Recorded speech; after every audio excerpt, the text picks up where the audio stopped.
All right. Welcome, friends, colleagues, students, citizens of the world. It's your boy, LeRoy Horton, coming back to you one more time with another episode of the Teach Me Implants podcast. Boy, I got a doozy for you guys today because I've been triggered.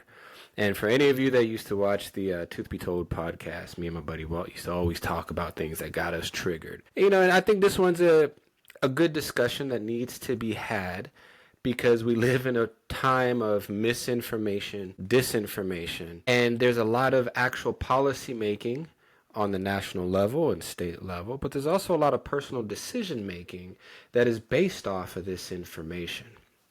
So, quick intro. There's a couple conversations that I've had recently with friends, loved ones, and so forth. And one of the things that I really struggle with is when people gravitate towards information that is put together in a very sexy package, right?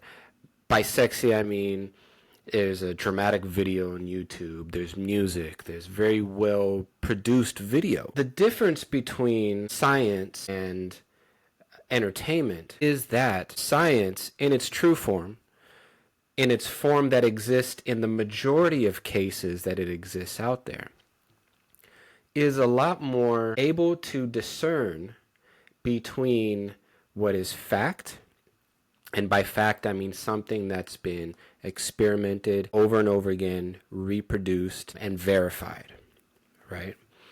And something that tugs to our feelings. We live in a society where people feel something is true. I don't know how to say this anymore. I don't know how to say this in a way that won't insult people, but we are human beings, and we're often driven by feelings.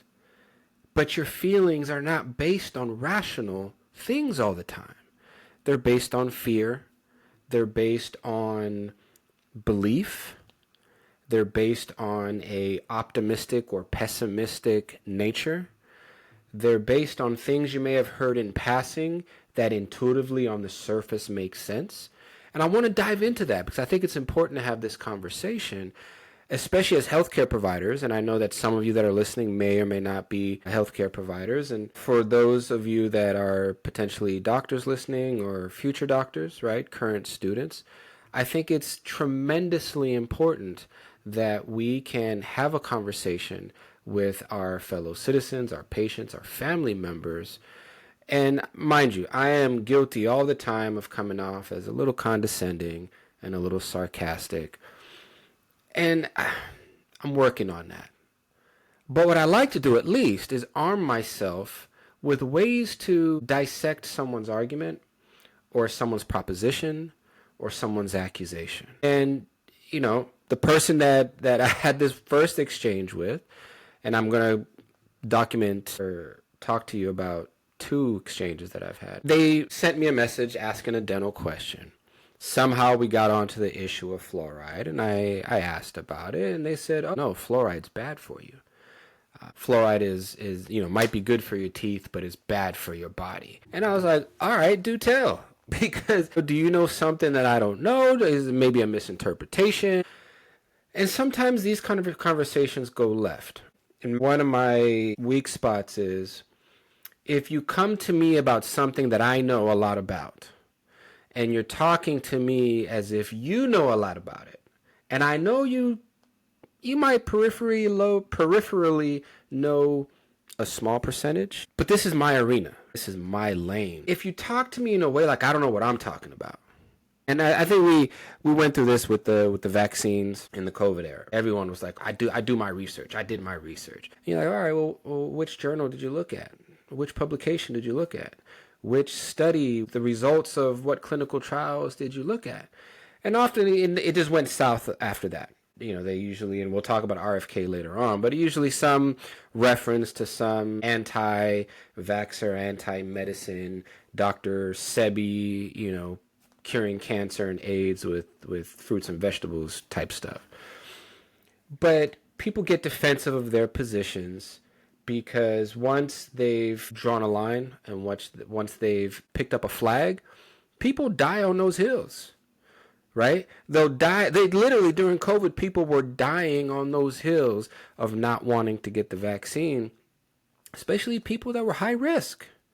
And that's the one thing I never understood. People that tend to be the highest risk, lowest resources, living in and existing in the most high need areas and states, whether it's their financial state, their state of access to resources, they tend to really dig in.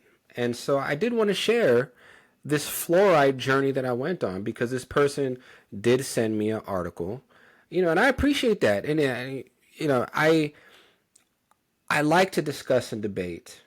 Some people don't. I don't do it out of spite. It's the nerd in me. Oh, you said X, Y, and Z? Oh, well, shoot, let me bring something to the table. Let me show you, because if you really think this, let me see what I can do with that information. And, whether it's to change your mind or just to exercise my mind, I'm all about that. But let's look at this fluoride conversation that I had. So what they sent me was this article in the Archives of Toxicology. This was a 2020 article by Sabine Guth and et al. There was a whole lot of people in this article. And it talked about the toxicity of fluoride, critical evaluation of evidence for human development, developmental neurotoxicity and epidemiological studies, animal experiments, and in vitro analyses. Now, mind you, if I don't have experience reading research, I might look at titles, right? If you do a Google search, a big title will pop up. And most people don't read past the title. What do they hear? Toxicity of fluoride. And they might go to the conclusion of the abstract maybe. And this article actually did say that fluoride can be toxic. But me being me, I say, okay, let me open up this article. Let's see what's going on. When you look at this article, so what I like to do is I'll peruse the abstract. I will then picks apart certain things, right? I look at numbers. I look at, the units. And in this one, which is a study looking at dosages of fluoride and effect on the immune system. And what I saw that it gave you some information on what types of numbers would be extreme in the human, right? Now, mind you, so extreme intake for a human, according to a lot of countries, has been listed at around 8.4 milligrams per day, or 120 micrograms per kilogram for a person that's 70 kilogram, which is about, what's the conversion? About 150 or so, 155 pound person, right? That's 8 milligrams per day total. So remember that. Let's keep that number in mind. Well, what they saw this in mice, in this study, and other studies that it was referencing, was that doses higher than 12 milligrams per kilogram resulted in decreases in percentages of T and B lymphocytes in peripheral blood, right? 12 milligrams per kilogram. And mind you, these are pretty high doses, right? When they work on animals, they usually use high doses of medication so they can see what the toxic doses are and what the lethal doses are. And when they saw that at certain doses, and this one in mice, it's 12 milligrams per kilogram. Now, the conclusion of this study is that, and I'll read it here for anyone that's not watching this on YouTube, overall, despite the remaining uncertainties and based on the totality of evidence, the present view does not support the presumption that fluoride should be considered as a human developmental neurotoxicant at current exposure levels in European countries. So, if you're a layperson reading this, you might see the title, you might see parts of the language in here that does say, yeah, fluoride was toxic to nerve cells, to your immune cells. But let's break those numbers down. If we're talking about 12 milligrams per kilogram, let's take a 120-pound person. Now, I know this is America. I know there's 120-pound kids, but not 120-pound persons. But let's say 120-pound person, 54 kilograms. If we go 12 milligrams per kilogram, that's 648 milligrams was a dose that affected the immune system, all right, in the mouse study. But let's translate that to humans. Well, how much toothpaste is 644 milligrams? Because 644 milligrams doesn't seem like a lot. Well, I did the math for you, and what we see is that, in fact, it is almost an entire tube of toothpaste that you got to ingest daily. Now, I don't know about you, but when I brush my teeth, I spit out most of it, and I'm using just a small, tiny bit, be it a small ribbon or pea-sized amount. I'm spitting out most of it. Does some stay in your mouth and get ingested? Yes. So now, if the toxic amount is 644 milligrams, and that's an entire tube of toothpaste, and I'm just using a small pea-sized amount, and I'm spitting out the majority of it, how much do you really think I'm ingesting? So but I could absolutely see how, if you were to look at the title, and you've probably heard a lot of these holistic dentists and people that are trying to catch your eye with being all natural, fluoride free. Absolutely, your mind is going to attach to the words that confirm your bias. Okay, that's what we call confirmation bias. But when you break it down, it does not add up. Now, whether you take all the fluoride that might be in your water, in your food, in any other products that you use, it still does not come close whatsoever to toxic levels that it would take to affect your nerve cells or your immune cells in this case.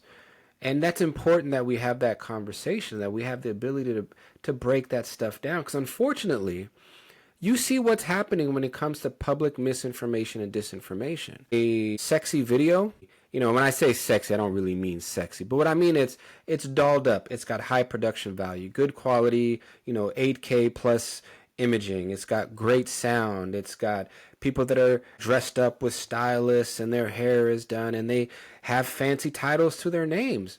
But you really have to be a skeptic. And that's what I'm saying. I'm not saying take my word for it. And in this case, I'm not even saying be pro-fluoride without asking questions. If you are 100% healthy, you don't have no cavities, you don't have any gum disease, you're systemically healthy, whatever you do or don't do is probably going to work for you as long as your health doesn't change, right? I'm not saying you have to do anything if you don't have any needs. But what happens is, who's coming to our clinic touting fluoride-free products? It's most often people that got a mouthful of cavities. So I don't know what to tell you on that, right? Whatever you're doing, bruh, it's not working. The people that have periodontal disease are probably the top people that talk to me about oil pulling. And I was on a discussion on LinkedIn about this recently. Now, if you're doing oil pulling the way you're supposed to, which is you're brushing your 2 minutes, you're flossing, and then you're swishing for like 15 minutes, whatever your oil of choice ends up being, depending on whose brand you bought. You're swishing for like 15 or 20 minutes, and you're doing that multiple times a day. Well, you're already brushing and flossing, and we got so much data that says that's all you got to do, right?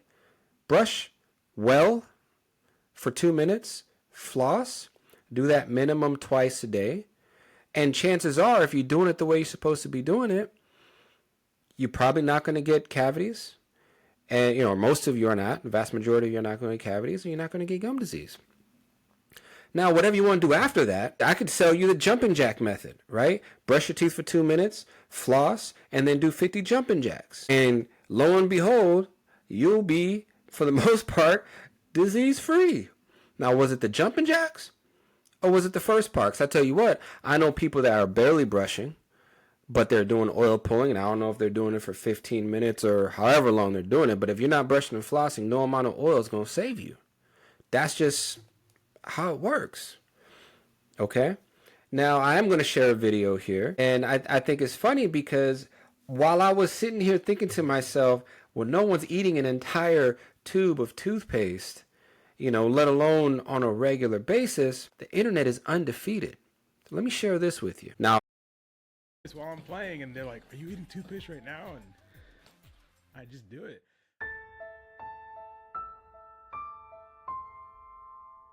For anyone that is not watching on YouTube, that was a snippet of the video from one of those I've Got Toxic Habits or Extreme Addiction shows.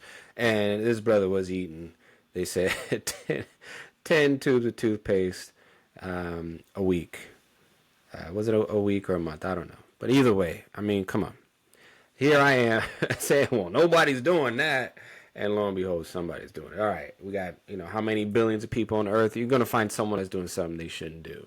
But I don't know anybody personally that's eating whole tubes of toothpaste. So as long as you're not doing that, you're safe to use fluoride toothpaste. You're safe to have fluoride varnish. You're safe to have fluoride in your water. Okay, that's something that I really, really wish people would, if you're going to look at research and say, I did my research, in your way of presenting yourself as a well-read, well-thought-out, explored ideology, then do the research. Actually open the paper. Read it through. See what it's actually saying, right? Because some of these papers, and you'll see later on when we bring up the RFK thing, what you might think they're saying, from the title even, is not their conclusion, right? It might say, yes, this is harmful to you at 1 billion milligrams. Well, hell, everything is toxic or harmful to you with too much. You can die from drinking too much water, right? Vitamin C is good for you, but if you're eating a whole bottle of vitamin C every day, it's toxic. Most everything that's good for you in its moderation, in its appropriate sizes, in excess, is harmful to you. Now, let's move on, because I don't want to monopolize all your time, and I know I've been talking for quite a bit, and I can be rather loquacious. But I had another friend of mine, me and her were having a conversation, and she brought up, Western science versus Chinese science, and I'm gonna give her, I don't want to out any names, and I don't want her to be insulted, but I'll let her know I'm referencing this conversation. But she brought up the documentary Root Cause.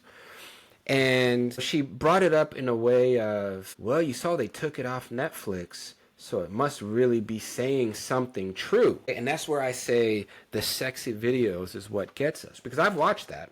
I mean, it's free on YouTube. You can watch it. No one's hiding it from you. It's literally free on YouTube. But there are so many things wrong with that. And I just want to break one part of it down. One statement, I can show you how someone can take bits of facts, separate facts, and string them together in a way that sounds compelling, that makes it sound believable, but is completely baseless. And I'm really hoping that you pay attention to how I do this, because sometimes it does take a little bit of work, but that's what you're friends for. We all have, at some capacity, people we can ask. We're all related by 6 or 7 degrees of separation. So someone can always ask a friend of a friend the question and say, hey, Horton, I heard X, Y, and Z. Can you explain that to me? Or can you point me in the right direction of how I can research that? Because I know you have a background in that. Not just my 4 years in, getting a degree in biology, not just my 4 years getting a doctoral degree in dentistry, my DDS, not just my 3 years getting my periodontal specialty training that included a master's in periodontal science, not just the research that I've participated on and have been published on. Like, if I can't find the answer, I know people I can send you to, because I'm not the end-all be-all, and there may be things that are not my forte. But I know the process of researching and being able to find what I need and discern amongst the library, the immense library of data that's out there. All right, I'm going to play this video for you. And this is one of the segments from that documentary Root Cause, and then we're going to break that down. For example, we had a woman with so-called Hashimoto's disease, an autoimmune problem. And it was coming from a cytomegalovirus from a third molar extraction site in the jawbone, plus nickel ions from an orthodontic retaining wire. Once those two substances were removed from the thyroid and the sources, the Hashimoto's totally disappeared. So autoimmune problems are there for a reason. The body doesn't attack itself for no reason. There's something there that's causing that reaction. So the doctor has to be able. Okay, so let's break this down. There's so much going on with that. Autoimmune disorders happen all the time. and it's not always a factor of, it's not always related to an external factor. But I do want to 100% start breaking this down, because this is a doctor who has authored textbooks. Of course, if you look up his textbooks, they're essentially how to cure cancer with fruits and vegetables and diet, right? Now, mind you, again, there's nothing wrong. We absolutely advocate for nutrition, for healthy dieting. But if you have breast cancer, if you have pancreatic cancer, fruits and vegetables is not going to cure it. But that's what he's selling. And that's what makes it dangerous, because he can do these things in a very compelling way, like you saw in this video. So, for example, let's just go down. He lists a whole bunch of actual facts. On their own, there are factual things that were stated. Hashimoto's disease. It's an autoimmune disorder that attacks cells of the thyroid. Okay? And it usually results in a decline in thyroid hormone production. It's an autoimmune disorder. Fact number one. That part is true. Cytomegalovirus. It's part of the herpes virus family. A large percentage of the population carries the cytomegalovirus, and you can be born with it if you're exposed to it through the mother at the time of birth, and we call that congenital cytomegalovirus. Two individual facts. Is there Hashimoto's disease? Yes. Is there cytomegalovirus? Again, yes. Now, he mentioned a cytomegalovirus in a third molar socket. Okay, so he knew exactly where that virus was. So let's just break down the concept. Can the cytomegalovirus affect your teeth in their development? Yes, it can affect the enamel and the dentin development of a tooth. It can affect a tooth. It does not live in a tooth socket. Okay, but the notion of cytomegalovirus and teeth somehow being related or being there, yes, I'll give you that. There is Hashimoto's, there is cytomegalovirus. Cytomegalovirus and teeth have some relation, okay, because it can affect the development of teeth if you're born with it. How about cytomegalovirus and Hashimoto's disease? Well, there does seem to be some relation between herpes viruses and autoimmune disorders. And with Hashimoto's being an autoimmune disorder, that notion, I'll give it to you, that notion might exist. And he mentioned the nickel titanium, the nickel in the orthodontic wire. Now, most orthodontic wires are going to be stainless steel, which do contain a small amount, I think it's like 14 or 15% nickel, but then we also have nickel titanium wires as well. So all these things are on individually, they are factual. If I were to say each one individually, I wouldn't be lying per se, right? To the extent that something's a true correlation or a strong association, that's a nuanced conversation. But what he did there in a very well-produced video is he mentioned a whole bunch of things that individually are a list of factual statements. But he didn't put it together in a factual way. And I'll tell you why. The cytomegalovirus is a systemic virus. It does not live in a tooth socket. So when he says we took the tooth out and that got rid of the cytomegalovirus, that is so against everything we know about how viruses work. We know a lot about the herpes family of viruses, an enormous amount. And it's laughable that anybody would think that if you're infected with the herpes virus, it lives in your tooth, in your just the one wisdom tooth. You got 32 teeth in your mouth if you were born with all the teeth you're supposed to have. But that cytomegalovirus, a systemic virus, lives in that one tooth. Right? So now you see, when you start putting it together like that, your layperson may not know that. All they know is that this guy with the title said, hey, my patient had cytomegalovirus in her tooth. And, we took the tooth out and he's implying that the cytomegalovirus went away. Make that make sense to me, because I don't know what to tell you on that. Now, if we look at nickel release in stainless steel and nickel titanium arch wires, and we look at, how that nickel can potentially affect Hashimoto's disease. Well, when we look at studies, and I'm going to share my screen here again, if we were to look at this study that I have here, it's a study by Merrick that looks at nickel as a potential disruptor of thyroid function. Well, what they found in the patients that they looked at that saw that they measured how much nickel they had in their blood and then related that to their thyroid function, they were looking at, and I'll create this, micrograms per liter. 78 micrograms per liter was the mean amount of nickel that was circulating in the blood. Well, we look at this other study in the Journal of Oral Biology and Craniofacial Research, looking at how much nickel is actually released by a stainless steel and a nickel titanium wire. And if you do the conversion of parts per billion, which comes out to about microgram per liter, because you want to kind of standardize the units, so we were talking about the same thing. 4.85. 4.85. And in this particular study, if you read it through, what they actually found was there's release over the first month, and then the nickel becomes stable in the wire. Okay?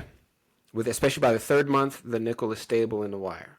And the mean release and they used artificial saliva and measured the parts per billion, which equivalates to micrograms per liter. 4.85 on the highest one. And the dosages, the amount of nickel in humans that had the thyroid affected had a mean of 8,278. So, again, the mention that the cytomegalovirus lived in one tooth in this patient's mouth, and then we got rid of the herpes virus by taking the tooth out. I would be laughed out of every classroom if I made that assertion. But on YouTube, there's no classroom, and it sounds compelling. And the wind's blowing in his hair as he's saying it with the backdrop of this beautiful field, right? The video itself, it's a sexy production that's captivating. But it literally makes no sense. And when you know about these things and you hear these claims, that's why it's easy for us to listen to this and be like, yo, that's bullshit. What is he talking about? He removed the herpes virus by taking a tooth out? How did he even identify that the virus was, this systemic virus was living in his one tooth? And then, we also took out the stainless steel wire that was draining nickel. All right, well, even in the studies that look at how nickel affects the thyroid, the amounts we're talking about from a stainless steel and nickel titanium wire, right? Single digits, 4, compared to the mean being 8,278 in this particular study that looked at, I think it was men only that had the nickel levels and the affected thyroid production, right? But let's keep going. Let's break down more. If you watch this whole documentary, they make the assertion that a root canal is a source of chronic inflammation because you can never get rid of all the bacteria, and that chronic inflammation, that focal spot of chronic inflammation, causes cancer. And they've had patients with cancer and other systemic conditions. At the moment they took that root canal tooth out, voila.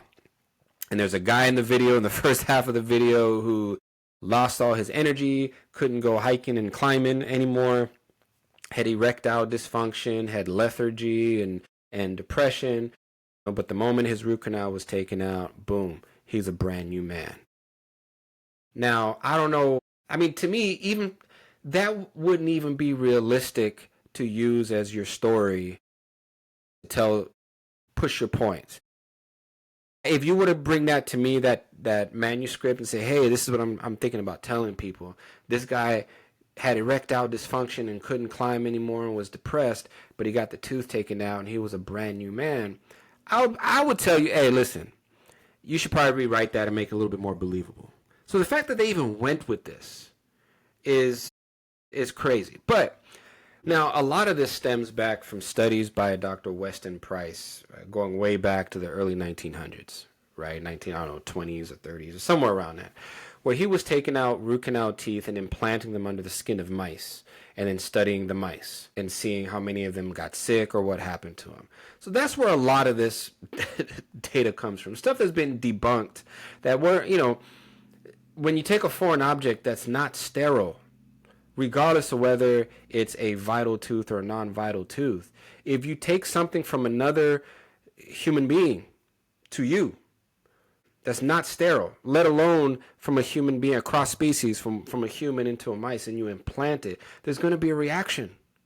It's a foreign body that's not sterile, so you brought all the natural bacteria that would be in your mouth that are commensurate with health, because our bodies have developed that ecosystem, and now you're implanting it somewhere where that's not the ecosystem. And you're putting, so I just, it boggles my mind. I'll take that back. It used to boggle my mind until I realized years ago that this is all a grift. And we'll talk about that a little bit later. So I've got this study here that I'm showing you where they actually looked at, this is a 2003 or 13 study by Teasel. Let me preface this with, the documentary says that of women with breast cancer, 7% of them had at least one root canal.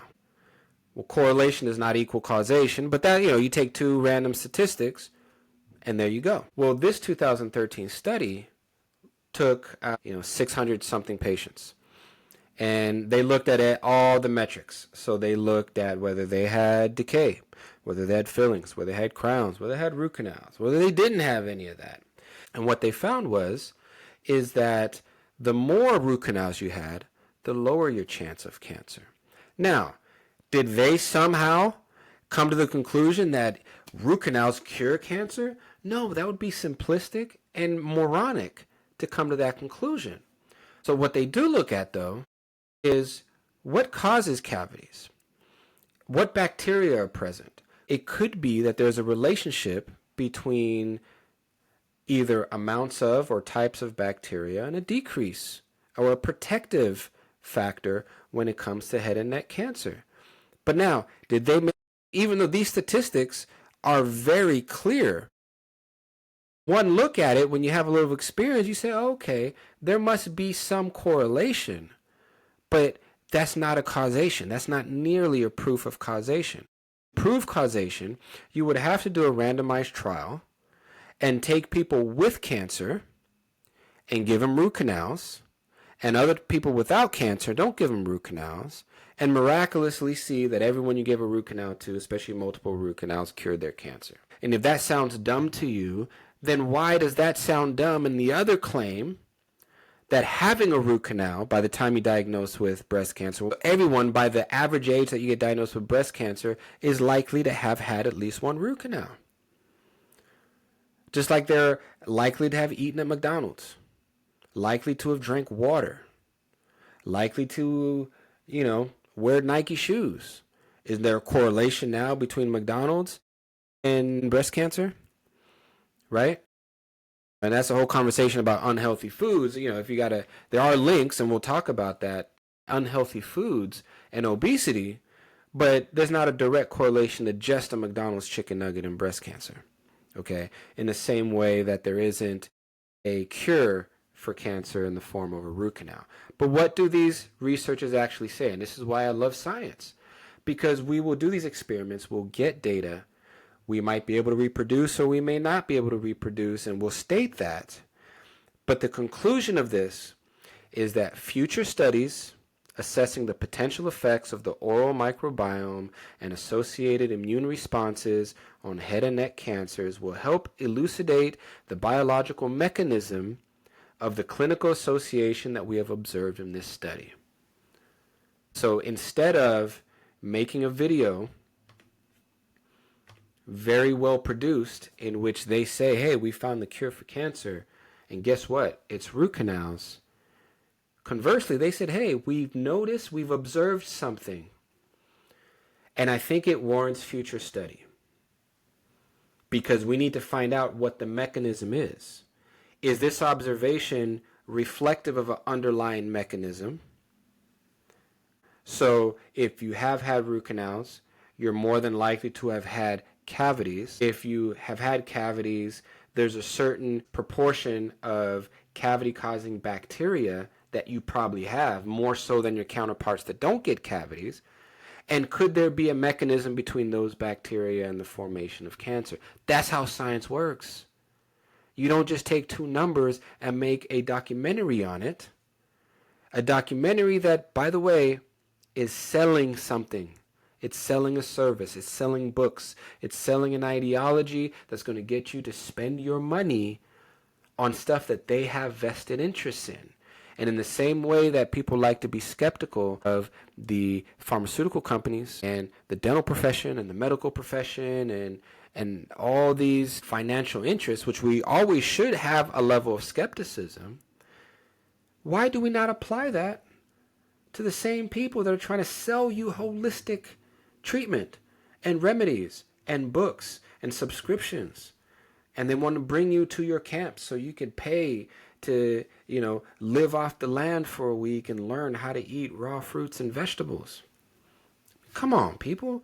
We're making public policy based off of that, and you individuals are making individual policy and treatment decisions based off of that. And a lot of people are dying or not being cured or not getting better. Now, I'm going to play this video for you. Who still think, well, RFK's weird about vaccines, but he knows a lot about health-related issues. But you would be surprised by just how wildly wrong he can be when he is spouting alarming, official-sounding statistics. We are 4.2% of the world's population. We buy 70% of the pharmaceutical drugs on Earth. 15% of American youth are now on Adderall or some other ADHD medication. When I was a kid, I always say this, a typical pediatrician would see one case of diabetes in his lifetime. Today, it's 1 out of every 3 kids who walks through his office door. 20 years ago, there was no diabetes in China. Today, 50% of the population is diabetic. So here's the thing. All the numbers you just heard him say are bullshit. Americans don't buy 70% of the drugs on Earth. We buy around 6%. 15% of American youth aren't on ADHD meds. Estimates put it closer to 5%. 1 in 3 kids don't have diabetes. It's actually 0.35%, or 1 in 285 kids. And the rate of diabetes in China is roughly 12%, not, as I think you already know, 50%. Half of all the people in China do not have diabetes. And look, Okay, so back to me now. I thought that was freaking hilarious, because here's the person that's in charge of our healthcare system, and that's the level of misinformation, right? And he's been a part of interviews and documentaries and all that are, again, very well produced, and he carries a Kennedy name and all that. So you see the dangers in people that misuse numbers, misuse data to push an agenda. Now, the reason I trust science, and mind you, trust is not I trust them implicitly 100%, but I trust the process, and I'll describe to you why. When we were in grade school, we had science class. And what did you do? With each chemistry, biology, you did experiments. You did projects. You built a volcano and you mixed, baking soda and vinegar, and you made it erupt. By the time you got into middle school and high school, most everything that you did in biology and chemistry, there was a lab associated with it, so you could prove. And that's what labs do. They're not just an arbitrary way to torture kids. You say, this is what we're learning, and I want to prove to you along the way that what we're saying has validity. Why? Because it's reproducible. In physics, you would crash carts and measure how much momentum was conserved. We would shoot things at certain angles with a certain amount of force, and you could calculate how far it's going to go, how high it's going to go. Everything that we did whether it was with physical stuff or whether it was, with, magnetic waves and electricity. We had an opportunity to prove it. So that builds trust. So now I can't reproduce experiments with nuclear fission just in my house to see if what someone is saying. But if a credible person like Neil deGrasse Tyson is talking to me about astrophysics or whatever topic, there's a trust there. A, because that person is credible. But in general, the scientific process along the entirety of my life has proven to me what it has taught me along the way. You understand what I'm saying? Now, that being said, I appreciate your time. But I do want to explain and apologize to anyone that I may have had a conversation with that I can sometimes come off as condescending. That's just my nature. I'm sorry. Sometimes I can just be like that. And I've come to accept it largely. I ain't hurting nobody. I'm a good citizen. I'm a good person. I am a nerd, so I love talking about this stuff. And, it's almost like sometimes when you're talking with a flat earther. And on some of these other topics, like when it comes to, particular issues about, vaccines and fluoride and artificial sweeteners and all this kind of stuff. Truly, it's almost like talking to a flat earther. And when I've talked to actually flat earthers, once you show me that is your level of understanding of the world and how things work, that is the depth of your desire to explore for actual information and think about it critically, we can always say, that sounds great. Oh yeah, let's agree to disagree. Well, okay.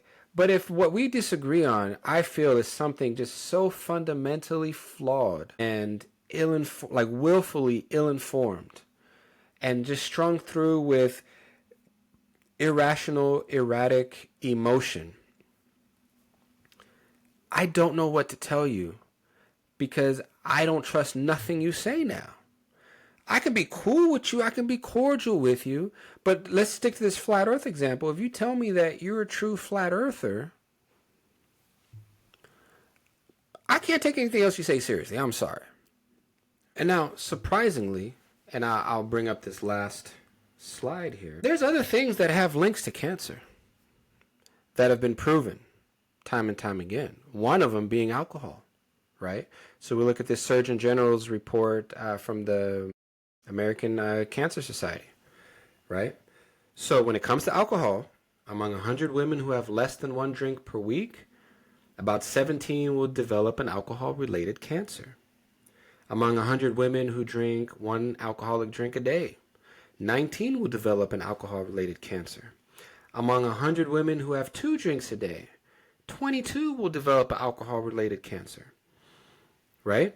And these are cancers like breast cancer, cancer of the throat box, okay, cancer in the mouth.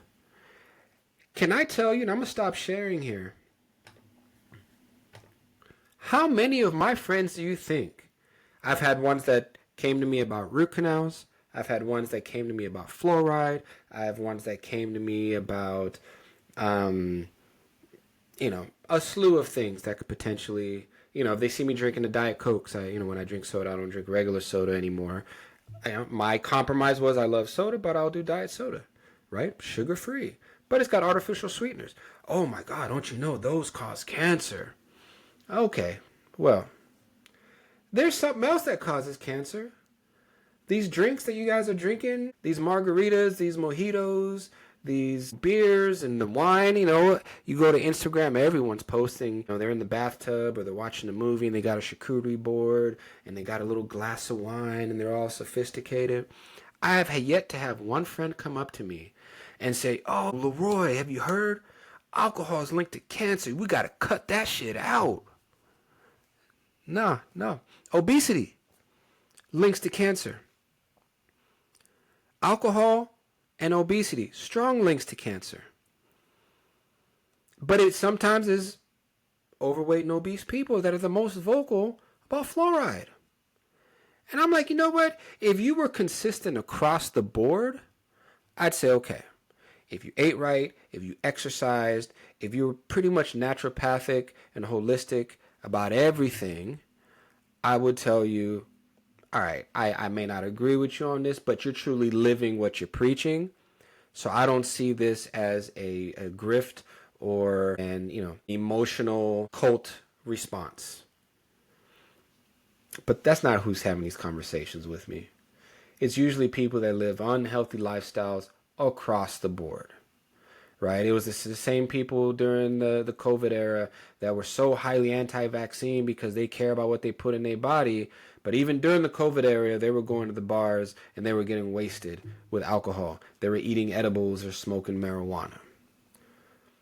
So that being said, y'all, I've ranted. Like I said, sometimes I get triggered and I've got to speak my mind. But I promised you that when we have these conversations, I was going to bring evidence. I was going to bring literature. I was going to bring science. It doesn't mean I'm 100% right. And, there might be a lot of things that anyone could have a conversation that's, willing to do the research to refute me on, or just may have a much greater expertise than I have. But my effort to have these conversations is coming from a very honest place. And my willingness to look at the research, to interpret the research, and try to make a reasonable heads or tails out of what I'm reading is 100% there. So, until the next time, and I'm going on vacation here to, work vacation. I'm lecturing in Barbados, so me and the wife are going to be in Miami for a few days and then Barbados working. I promise you I'm working, but I'm hoping to have an episode probably in 2 weeks, as I'm not sure I'll be able to create any content this following week. Until then, you remember my parting message. Keep reading, keep listening, keep learning, and I'll talk to you soon. Thank you.